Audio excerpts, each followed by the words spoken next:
Hi, my name is Adam Arnold and I'm the Creative Practice Lead at Publicis Group, and my responsibility is Samsung. I look after all of Samsung's creative campaigns globally. And I've been asked to say a few words to you about how does one create, in this day and age, truly global work, big ideas on a global stage, which is possibly the World Cup final of advertising. And if anything else in our careers, we work towards this big final cup game and hope to do a good job, because let's be clear, it's the global campaigns that people remember that drive the biggest value for global companies, and at the end of the day, it's the really exciting stuff. So hopefully everyone gets a shot at this in their career, and here's just 3 C's, 3 words beginning with C that you can remember. Memorability is key when one works on a global campaign, in my humble experience. So number 1, the first C, commonality.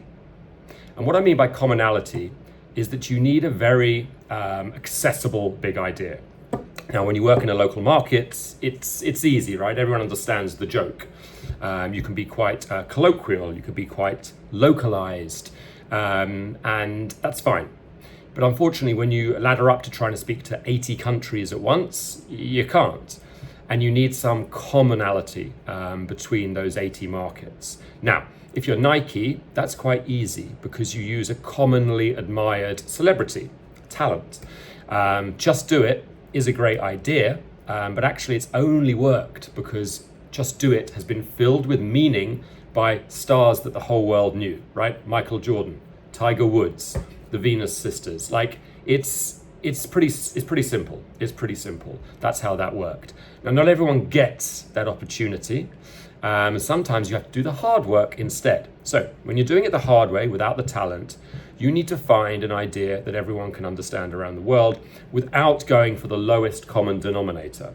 And what I mean by that is you don't go down, right, and dumb it down. You still want to stay high with your idea. So my advice is you go to the very top of the mountain and you take a universal human truth. Luckily, despite all the division in the world, there are still universal human truths. Love, hope, children, dating. All of these things are actually utterly universal. They vary and what have you, but going on a first date in any country of the world makes people nervous, right? Having hope is utterly universal as human beings, or else we'd all simply give up. So try and find a universal human truth and make that the bedrock of your idea. Nothing else must get in the way of that.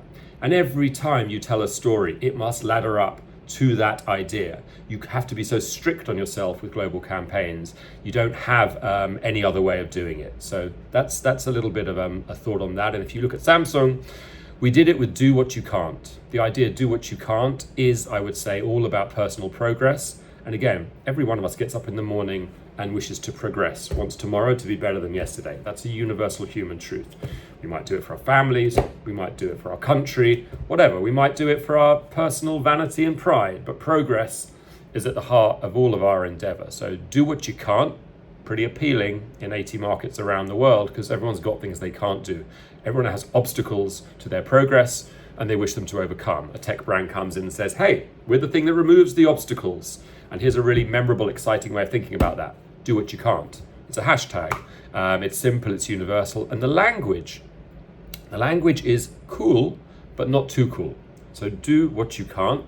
Yeah, you might have to work at that a little bit in some markets and translate that, but it's simple English, right? It's simple words put together. There's only 4 of them. You can deconstruct that and people will still get the mental joy of working out what that means, do what you can't, which is fantastic. So no niche jokes, but you can play with the language to a point, and it's getting that point right, that biting point. That's the skill. Final thing I'd say on a big idea and finding commonality is good news. The world is truly globalized. If you go to Soho, London for shopping, or you go to Soho, New York for shopping, it's all the same bloody shops.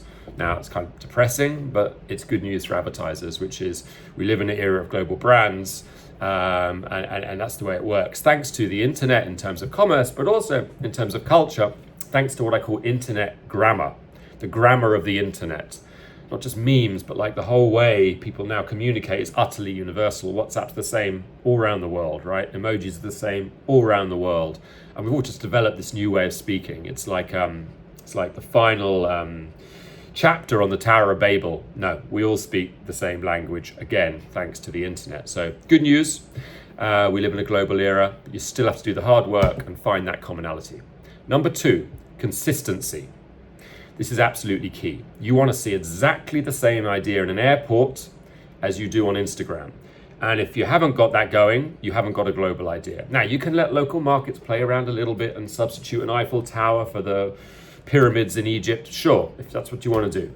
If you want to let them have that playground within a fixed area to play with the idea, that's quite helpful sometimes. Makes the local markets feel enfranchised. But you better be sure when somebody travels around the world, as one does on business, they see the same idea everywhere. Or when two people talk about a brand, in South America and somewhere in Europe, they're talking about the same brand idea. Did you see Red Bull chucked a guy out of out of space with a parachute? Yeah, you want people talking about the same things all around the world. That consistency is key. And remember this, big ideas wear out before they wear in. Sorry, I got that the wrong way around. They wear in before they wear out. Remember it that way. It's very tempting. A lot of marketeers think their idea is worn out. It hasn't worn out. The chances are it hasn't even worn in. You've got to give it time. I would say, in my experience, a big idea, a global one, takes 5 years to wear in. And that's a long time. But the average tenure of a global CMO is 18 months, 2 years these days. So in 2 years, the CMO comes in, they want to do something cool and new, and they want a new big idea. By the time that person's left office, forget about it. The world hasn't caught up with that idea. 2 years is not long enough for people to really understand a global idea because of busyness, because of competitive noise, because of life. People are just way too busy right now to pay attention to marketing, as you know.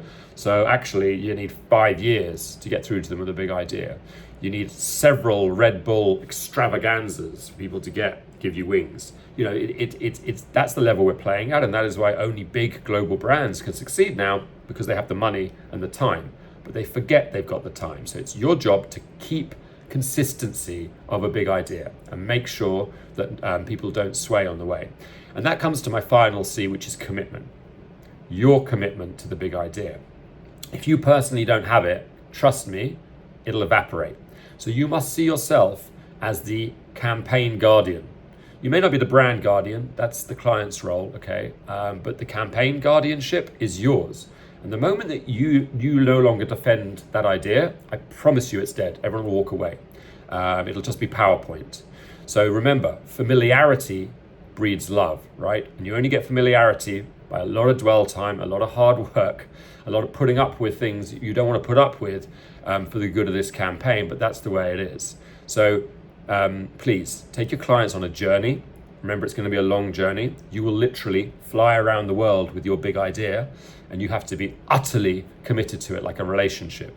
This isn't just about merchandising your idea. It's about loving the idea, romancing it even.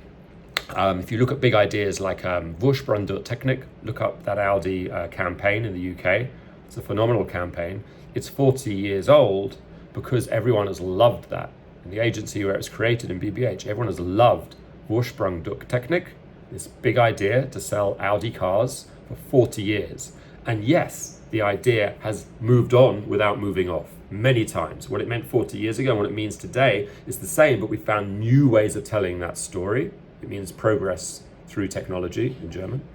But yeah, you can keep going 40 years if you have true commitment. So those are my 3 C's for you. Commonality, consistency, and commitment. And I also have 2 final C's just for you, because I know you're going through a very hard time at the moment. And they come from history. They come from David HaMelech. And if one reads the story about King David, one realizes he protected his people while writing poetry and composing music. And I think this is a phenomenal thing. Indeed, I think if you hold 2 contradictory thoughts, if you can behave in 2 seemingly contradictory ways at the same time, that is the height of human endeavor and intellect. And to pull that off is a great thing. And obviously, We're not kings or queens, but to be both a defender and an artist at once, this is the way. So please, the two final C's for you are to have courage and also to have creativity. God bless.